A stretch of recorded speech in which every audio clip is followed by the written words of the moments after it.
de RCP. Entre el RCP básico y el RCP avanzado, la diferencia está en el lugar en donde se haga esta maniobra, ¿sí?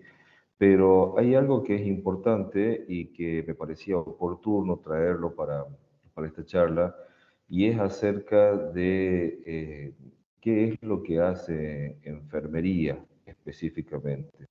Porque todos hemos vivido una situación de RCP y es como que en ese momento cada uno corre en forma desorganizada a ubicarse y a tomar la posición que le corresponde, ¿no? Entonces, eso por un lado, la organización, el trabajo en grupo, y por otro lado, les quiero hablar acerca de qué es o a qué hacemos referencia cuando hablamos de un masaje efectivo y por qué tenemos que hacer adecuadamente el masaje cardíaco. Porque justamente en las charlas anteriores que venimos dando ya hemos hablado de la parte anatómica, la parte fisiológica y en qué momento el corazón es irrigado, ¿sí? Entonces también les voy a mostrar unas imágenes acerca de qué pasaría si un paciente que se está trombolizando, un paciente que está cursando un infarto, hace el paro cardíaco, cómo lo reanimaríamos, ¿sí? Entonces, esta capacitación, si bien está dirigida para ustedes, para el segundo nivel, ya cuentan con todo lo que sería la tecnología, la farmacología, los elementos necesarios para formar parte de este nodo de cardiología. Entonces, con todos estos elementos ya podemos dar inicio justamente a realizar maniobras que puedan dar resultados efectivos en estos pacientitos. Así que bueno, si te parece, Nadia, podemos comenzar.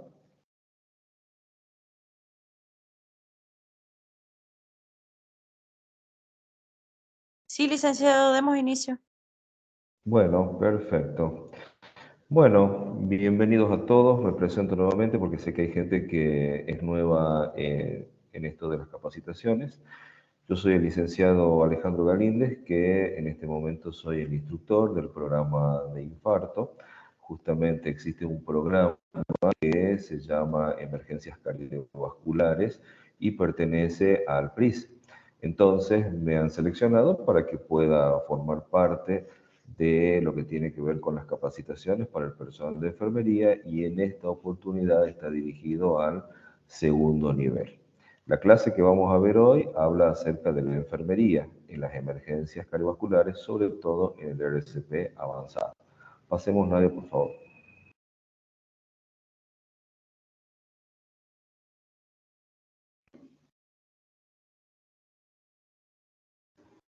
Muy bien. Entonces, vamos a definir un poquito para que empecemos a hablar todos en el mismo idioma. RCP avanzado. El RCP avanzado es un conjunto de técnicas y maniobras para el tratamiento justamente del paro cardiorrespiratorio que deben aplicarse para el restablecimiento definitivo de las funciones circulatorias y respiratorias espontáneas. Justamente ahí es en donde tenemos que hacer énfasis. Tenemos que trabajar para conseguir cualquier ritmo cardíaco y de esa manera podamos hacer que el corazón retorne a su función.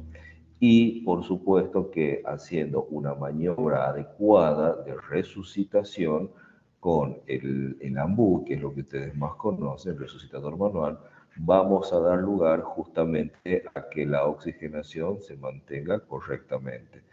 Y se precisan, por supuesto, medios, técnicas adecuados, y debe ser efectuado por un personal especializado y entrenado. Esto también es muy importante que ustedes lo consideren. ¿Por qué? Porque como les decía, muchos ya tenemos las clases, las capacitaciones de RCP, pero de repente volvemos a repasarla y vamos a darle lugar a la enfermería que le corresponde en la maniobra correcta. La pasemos, por favor.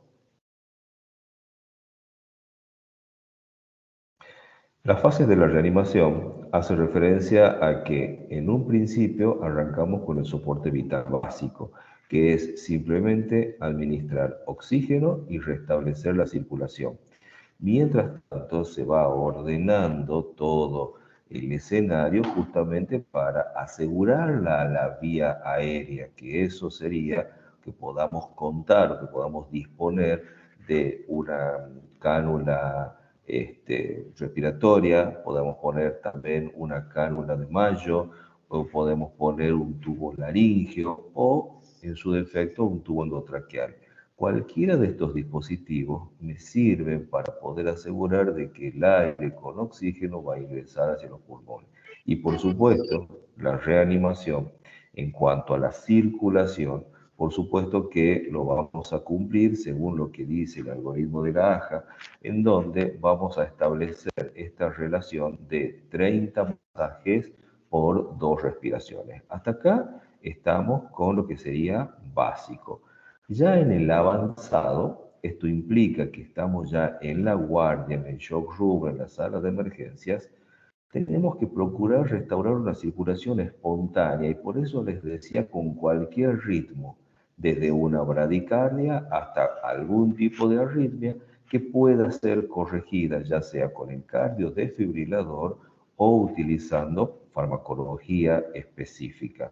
La idea también de este soporte vital avanzado es estabilizarlo al sistema cardiovascular. Por lo tanto, ya también voy a tener que pensar en utilizar drogas para mantener presión arterial. Si vamos si vamos hilvanando esto, ¿a qué nos está llevando? A que no solamente estamos preservando la restauración del movimiento cardíaco, sino que también estamos preservando órganos blancos, sobre todo el soporte vital prolongado ya hace referencia a que tenemos que recuperar y preservar el cerebro. La pasemos, por favor.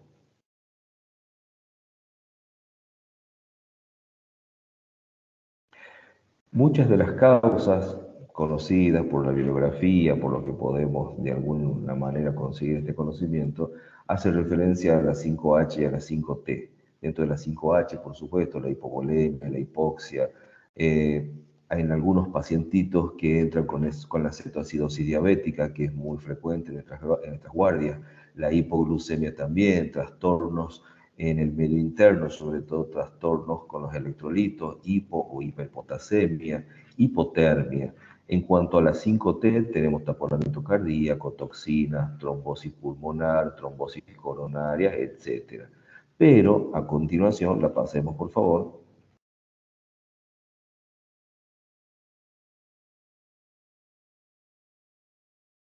Le quería recordar que existen otras causas, ¿sí?, de la parada cardíaca y estas causas hacen referencia al origen no traumático. Y ahí estamos hablando de estas arritmias que tal vez el paciente ya las tenía y no se daba cuenta o pueden instalarse en forma súbita. Arritmias como una fibrilación ventricular, una taquicardia ventricular, en donde lo que vamos a considerar acá como causa de origen no traumático para el paro cardíaco es la actividad eléctrica sin pulso, la taquicardia ventricular sin pulso y la fibrilación ventricular. Si bien estas palabras para los que no están en cardiología pueden ser como muy grandes o pueden hacer mucho ruido, significa que cuando el paciente entró a la guardia, yo lo primero que hice fue conectarlo a mi equipo multiparamétrico, para que de esa manera pueda determinar si existe o no algún tipo de ritmo cardíaco. Ya en la mayoría de las guardias contamos con un DEA que puede ser portátil o un monitor cardiodefibrilador que viene con los parches para DEA. Entonces, este dispositivo nos está ayudando mucho en el momento de la reanimación, ya que una vez que hemos colocado los parches en el paciente y encendemos la modalidad DEA, el equipo solo hace un test acerca del ritmo cardíaco que puede estar presentando el paciente y de esa manera él nos puede ir guiando. Sí, no tenemos que alejar para que haga la descarga eléctrica y transformar la arritmia en un ritmo normal, o si es que está presente la sistolia, comenzar inmediatamente el masaje cardíaco. ¿Qué pasa cuando no contamos con el DEA o no lo sabemos usar o simplemente tenemos un solo juego de parches y no nos trajeron otro? Lo que tenemos que hacer es conectar el electrocardiógrafo. Por eso cambió la denominación. El RCP básico lo pueden hacer en la ambulancia, lo pueden hacer en la vía pública, pero una vez que el paciente ya entra a la guardia, tenemos los elementos para transformarlo en un RCP avanzado, en donde yo necesito sí o sí un electrocardiógrafo, porque ese equipo es el que va a dar lugar a la conducta que vamos a realizar con respecto a si se lo choca al paciente, si no se lo sigue masajeando porque tiene un ritmo débil o una bradicardia y puede salir con una sopina tal vez, ¿sí? O directamente te dice que ya salió de paro. Entonces, la idea es que podamos implementar el uso de estos elementos. Pasemos, por favor.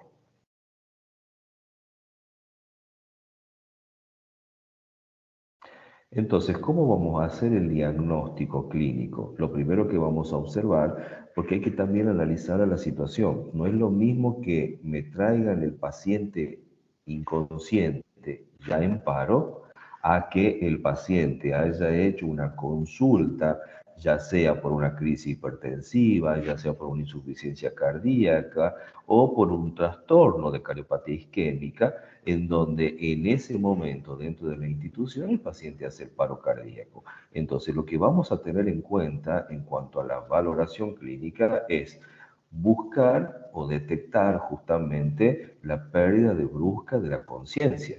De estar hablando a que no te hable y no te responda nada al paciente es un hallazgo importante.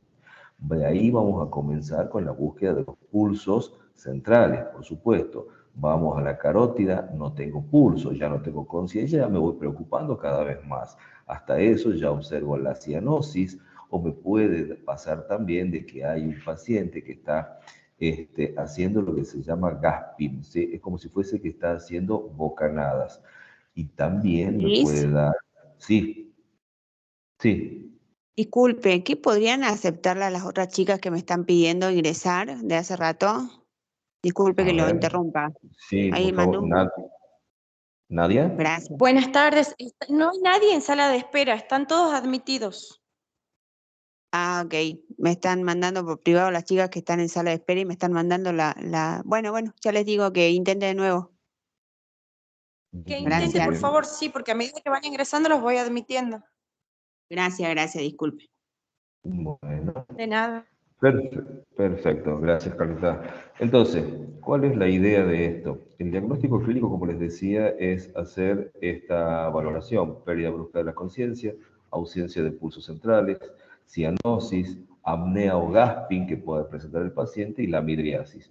Por supuesto que esta va a ser la valoración que yo voy a hacer mientras lo observo al paciente, pero también, como les decía, lo primero que tenía que hacer era conectarlo al monitor.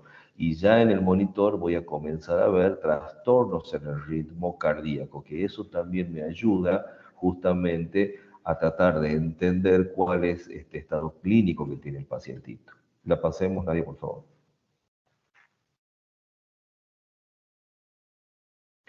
Acá les muestro justamente los tres elementos que necesitamos para la guardia. El DEA, que es extraordinario, es una muy buena herramienta que nos ayuda justamente para que cuando hagamos la valoración clínica y nos encontremos con estas características, automáticamente podamos, sin dudar, porque ya no tengo pulso, conectar los parches y encender el DEA para que en forma automática nos haga el diagnóstico. Cuando no tenga la posibilidad de usar el DEA, y tenga a mano un electrocardiógrafo, lo voy a conectar a mi paciente al electro para poder hacer una tirada de electro en la derivación D2. Hago un D2 largo, que es lo más relevante, lo más rápido para poder sacar, y de esa manera tener justamente una presunción de la situación. Y el cardiodefibrilador, que lo tengo que tener siempre conectado. Esto es fundamental, que el cardio y el electro estén conectados por sus baterías, porque lo peor que me puede pasar en una guardia es que si estoy con la camilla cruzada, no llego al toma corriente y el equipo no tenga batería, no voy a poder hacer nada. Entonces acá vamos a cambiar un poco la dinámica de la guardia, porque la idea también es que el enfermero que está de guardia sea responsable de verificar que los equipos están funcionando y sea responsable de verificar que el carro de paro esté en condiciones. Ya ha pasado por otras situaciones en donde muchas veces lo que sucede es que, claro, no tenía papel de electro, no tenía la medicación y, claro, el coordinador o el jefe no había hecho la reposición. Entonces, no se trata de eso, se trata de que yo como enfermero de la guardia necesito verificar que tengo todas mis herramientas de trabajo. Pasemos, por favor. A la hora de comenzar ya con la maniobra del RCP, es fundamental, por supuesto, que podamos armar el equipo, ¿sí? El equipo de reanimación, en donde lo ideal sería que tengamos 5 personas, de ellas vamos a tener un líder, que en este caso puede ser el médico de guardia, y de ahí voy a distribuir el resto de las actividades a los otros enfermeros, uno que se encargue de la vía aérea, 2 que se encarguen del masaje, y un tercer enfermero que se encargue de hacer el registro electrocardiográfico o a la misma vez de hacer la administración de los medicamentos correspondientes. Por supuesto que hasta acá todavía no hablamos de que lo más importante era colocar una vía. Necesito, mientras ya voy observando que clínicamente mi paciente no está bien, y hasta que hago el electro o hasta que conecto el DEA, ya tiene que salir en forma innata la colocación de una vía periférica. Eso es un trabajo vital de enfermería. No lo podemos dejar para el último y no podemos comenzar a trabajar o a hacer la reanimación si no tengo la vía colocada. Pasemos, por favor.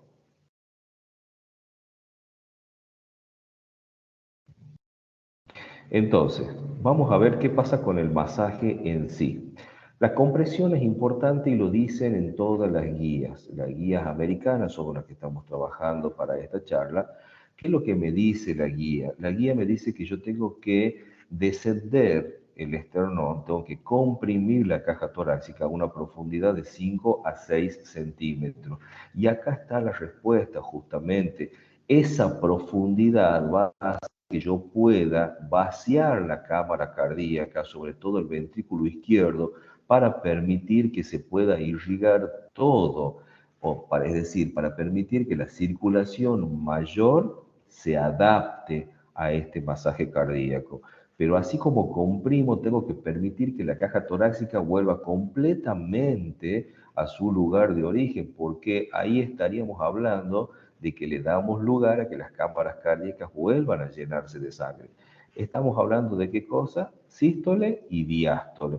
Y ustedes recuerden que cuando yo fui al efectorio de ustedes a trabajar ya en el terreno, lo que les había enseñado era de que el músculo miocardio se irriga o se abren las válvulas de las arterias coronarias durante la diástole. Por eso es importante permitir que la caja torácica vuelva a su estado original. Entonces, de esa manera vamos a ver que muchas veces el éxito está relacionado a un correcto masaje, no al apuro del masaje o a la alta frecuencia con el masaje. Es más, las fracturas de costilla y demás están relacionadas justamente a que no estoy midiendo la fuerza con la que estoy haciendo el masaje, ¿sí? Entonces, esta compresión y esta relajación tienen que ser completas y tienen que estar sincronizadas, por supuesto, con una ventilación adecuada. Entonces, ¿qué es lo que hacemos? 30 masajes y 2 ventilaciones, ¿sí? Y así, de esta manera, vamos a dar lugar al algoritmo que es competente para el RCP. Yo no voy a entrar a hablar de algoritmos ni a imponerles cuál es mejor. Cada efector tiene su forma, cada efector tiene su manera. Por supuesto que algunos empiezan un poquito antes y otros empiezan un poquito después. La idea es que empecemos, pero que de alguna manera empecemos. Entonces, ese algoritmo tiene que seguir justamente la siguiente situación. Lo primero que hago es reanimarlo al paciente hasta que voy armando el escenario. pasarán 2 minutos, tal vez 3 minutos de armar el escenario y recién hago el electro para poder determinar en qué situación me encuentro. Y a partir de ahí, el electro es el que se va a encargar de dar, digamos, la conducta terapéutica a seguir, si es que hay un ritmo que pueda ser revertido, ¿sí? Con el cardiodesfibrilador, o si es que hay algún ritmo en el que no necesito justamente cardiovertir y puedo manejarlo ya sea con amiodarona, con adenosina o con alguna droga que pueda tener a mano. La pasemos, por favor.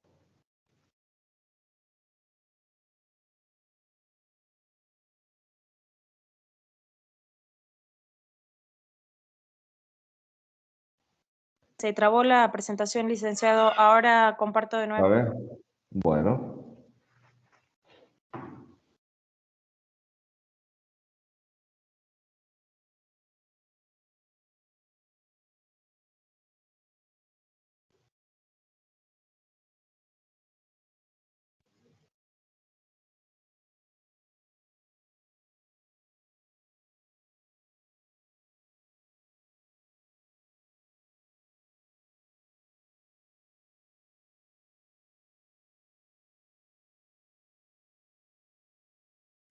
Hasta acá, chicos, ¿cómo la van llevando? ¿Hay alguien que tenga alguna duda o alguna pregunta que quieran hacer hasta que volvamos a retomar la imagen?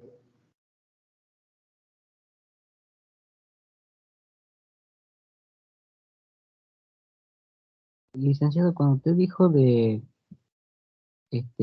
colocarle algún medicamento o eso, digamos, o la vía, ¿eso ya se hace cuando está estable la persona o mientras se está haciendo el masaje, el RCP avanzado?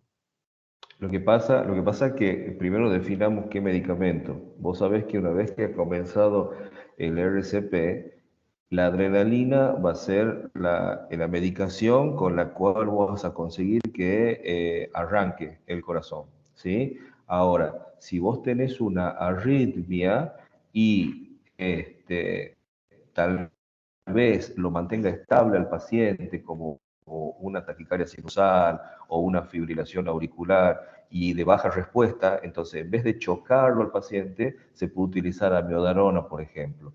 Entonces la adrenalina es digamos, es la droga fundamental para hacer que consigamos que el corazón arranque, ¿está? Después, la incorporación de otras drogas va a ir dependiendo de lo que se vaya observando durante la maniobra. Bien, vamos a continuar. Entonces, les decía de que había distintas situaciones en las cuales podíamos tener el contexto del RCP.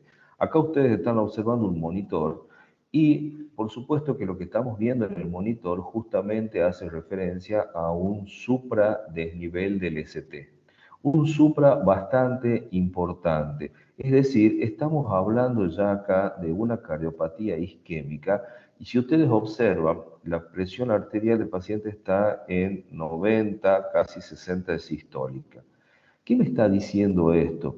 Que además de que este paciente todavía no está infartado, pero está con un síndrome coronario, con el ST elevado, que cada vez que hablábamos de esto hacíamos referencia a que tenga una coronaria con más de un 70% de obstrucción. Este sería el monitor de ustedes. Ustedes no saben qué coronaria es, si es la coronaria izquierda, la derecha, no saben si es una o varias ramas, no conocemos, pero lo que sí puede dar es que el paciente se pare.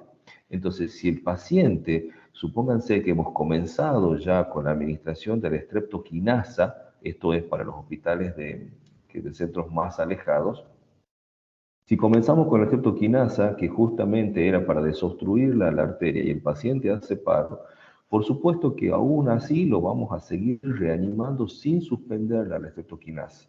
¿Por qué? Porque por supuesto que esta situación puede revertir y el corazón de alguna manera puede llegar a tener su ritmo cardíaco una vez que la arteria esté abierta, ¿sí? Entonces, esto es como muy importante todavía. ¿Por qué? Porque ya acá podemos empezar a incorporar drogas que se van a encargar de dilatarla a la arteria coronaria. Porque ustedes se van a dar cuenta que al principio hablábamos de que necesitábamos también medicación para mantener presión arterial. Entonces, si hay una medicación que en este contexto del RCP no me ayudaría mucho, es la noradrenalina. Si bien todos la conocemos a la noradrenalina, que en cualquier situación de emergencia rápidamente nos produce una subida de presión arterial, en este contexto en el que yo tengo una arteria que está ocluida, no me ayuda porque al contrario, hace la vasoconstricción y asegura de que la arteria se mantenga así de obstruida. Entonces, ¿por qué les digo esto? Porque yo pretendo una enfermería que entienda qué es lo que está administrando, que conozca nuevamente el mecanismo de acción de los fármacos con los que está trabajando para tener también ese momento de decir, doctor, mira, me parece tal cosa o creo que... Entonces, de esa manera, el trabajo en equipo se hace mucho más eficiente. Pasemos, por favor.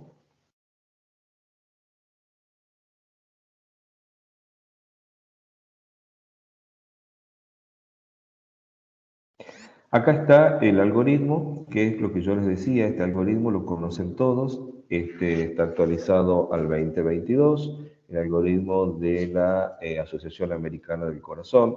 Todo lo pueden descargar a este formato que está ya disponible en PDF. Pero ¿qué nos dice acá? ¿Qué es lo que quiero que ustedes repasen de nuevo? Inicie el RCP, significa que ya tenemos el diagnóstico, significa que ya tenemos la pérdida de pulso, ya tenemos la pérdida de la conciencia, ya lo tengo al paciente conectado en el monitor, ¿sí? Y no tengo presión arterial, por supuesto, no tengo ningún registro que me ayude, comenzamos con el RCP. Entonces dice acá, inicie el RCP, inicie la ventilación con bolsa máscara. Esto es importante que ustedes aprendan a usar correctamente el resucitador manual, más conocido como el AMBU. Hay una técnica específica para poder sostener la parte inferior de la mandíbula y hacer compresión justamente sobre la máscara para que me cubra bien la boca y la nariz, tratando de traccionar un poco el cuello hacia atrás y de esa manera permitimos que el aire entre perfectamente por la vía aérea. En el segundo punto me dice que conecte el monitor, ¿sí? Sobre todo el cardiodesfibrilador, en este caso es el DEA. Yo acá, entre el punto 1 y el punto 2, tengo que tener mis dos elementos a mano. O uso el DEA o uso el electrocardiógrafo, porque yo necesito conocer qué ritmo tengo. Si estoy en asistolia, línea plana, por supuesto que ahí doy origen a qué cosa, a la adrenalina lo antes posible, ¿sí? Y de ahí voy a seguir, mientras tenga asistolia, voy a seguir con una secuencia de administración de adrenalina de 3 a 5, o sea, cada 3 a 5 minutos vamos a parar, hacemos el electro, sigue la sistolia, adrenalina. Esa es la secuencia. Pero si tengo un ritmo que puede ser desfibrilable, supónganse una fibrilación ventricular o una taquicardia ventricular sin pulso, a esos pacientes le tengo que hacer la descarga eléctrica. Por supuesto que la descarga eléctrica, el médico que está en la guardia va a determinar el voltaje con el que va a empezar según sea el equipo que tenga. Puede tener un equipo monofásico o bifásico, pero acá vamos a hacer un paréntesis. ¿Por qué? Porque estamos trabajando con nodos de cardiología. ¿Qué significa esto? Todos los nodos tienen el monitor y la cámara conectados para hacer la videoconsulta. Por lo tanto, sería muy importante que presenten el caso al número de teléfono de cardiólogos y de esa manera el cardiólogo que está en línea pueda también guiarlos durante el RCP. ¿Y quién más que el cardiólogo que está en línea les va a ir dictando cómo pueden hacer la descarga eléctrica?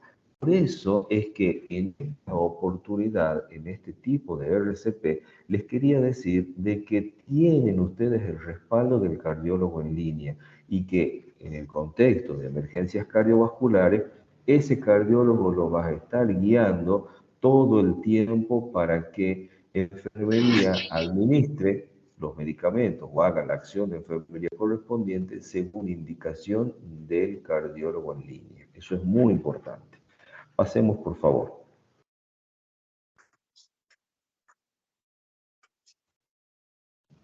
Entonces, en la segunda mitad, luego de que hicimos el primer electro y administramos la adrenalina, tenemos que ver justamente cómo es la respuesta. Se administra la adrenalina y se continúa con el masaje. Luego detenemos, luego de 3 minutos de masajes, detenemos de nuevo para hacer un electro. Y otra vez lo mismo, según lo que salga en el electro. Si el electro sale un ritmo para desfibrilar, lo chocamos. Y si no sale, continuamos 2 minutos más con el RCP. Mientras que no tenga ritmo para chocar, lo correcto es que tenga que masajear y hacer adrenalina hasta llegar a los 10 minutos de oro. Se le llama 10 minutos de oro porque en esos 10 minutos yo tengo que conseguir cualquier ritmo cardíaco. Por supuesto, cualquier ritmo cardíaco que me determine que ya no continúe con el masaje, de que ese paciente puede ser estabilizado con amiodarona, por ejemplo, o con alguna otra droga para manejar las arritmias, sin necesidad de que lo tenga que estar chocando al paciente. Si han pasado los 10 minutos y no he obtenido ninguna respuesta, ya lo que tengo que hacer es colocar un bicarbonato endovenoso al paciente. ¿Por qué? Porque ya comienzan a manifestarse otras alteraciones como alteraciones metabólicas. Entonces, ¿qué es lo que quiero que ustedes vean con respecto al algoritmo? Que el algoritmo les va marcando dos caminos a seguir. El primer camino con una secuencia de masaje y electro en la sistolia hasta llegar a los 10 minutos y hacer bicarbonato. O un electro en donde aparezcan ritmos como fibrilación ventricular o taquicardia ventricular sin pulso que deban ser cardiodefibrilado. Entonces, la idea es que la conducta terapéutica la va a determinar sí o sí el electrocardiograma. Pasemos, por favor.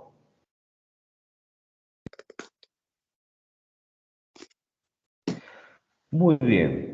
¿Qué es lo que les quiero mostrar acá? Justamente lo siguiente. De todo lo que venimos hablando, esto se resume en 3 fases. La primera fase es la fase eléctrica. En esta fase eléctrica nos lleva casi 3 minutos. ¿Por qué? Porque acá es en donde la maniobra prioritaria es la desfibrilación. ¿Qué significa?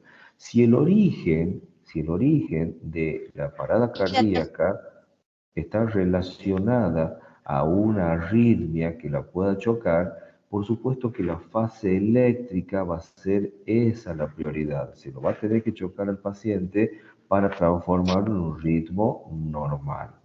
Por eso es que es importante que lo primero que tenemos que hacer es masajearlo al paciente durante 3 minutos y hacer el electro. Si el electro me dice que hay una arritmia para chocar, lo chocamos. Pero si me dice que hay una asistolia, una línea plana, continuamos masajeando para pasar a la segunda etapa.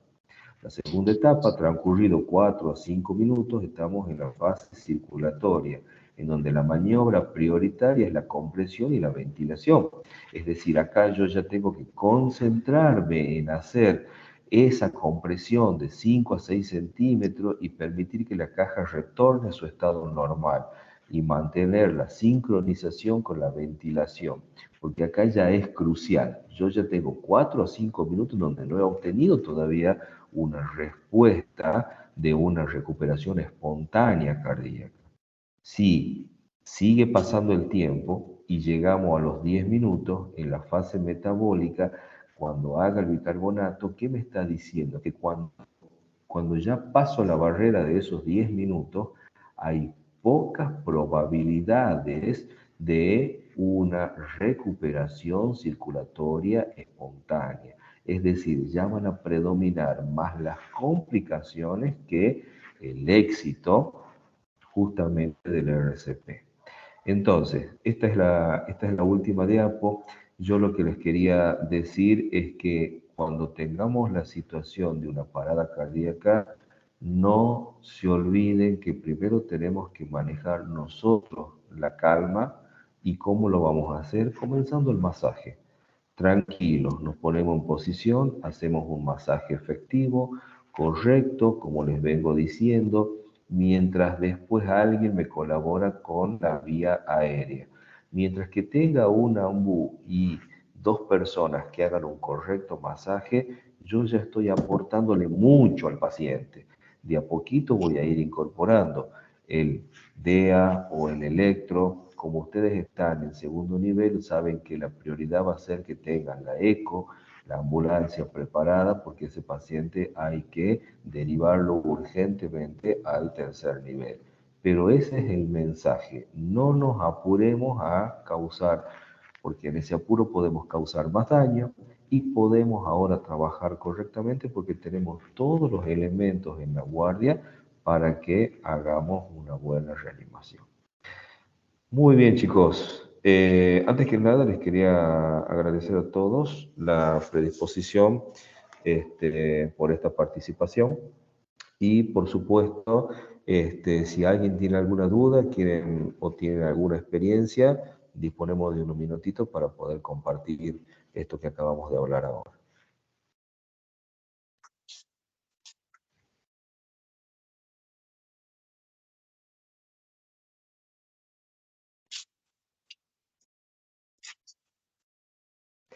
Bueno, no hay preguntitas. Desde ya, muchas gracias a todos. No se olviden, por favor, de haber colocado los nombres acá en el listadito para tomar la asistencia. Así que nos estamos viendo ya en el terreno. A todos los enfermeros que están en los distintos hospitales, voy a ir con el simulador para que trabajemos en terreno y podamos practicar todo esto que acabamos de ver ahora, así nadie se queda con dudas. Muchas gracias, chicos, por haber venido. Muchas gracias, Nadia. Nos estamos viendo pronto.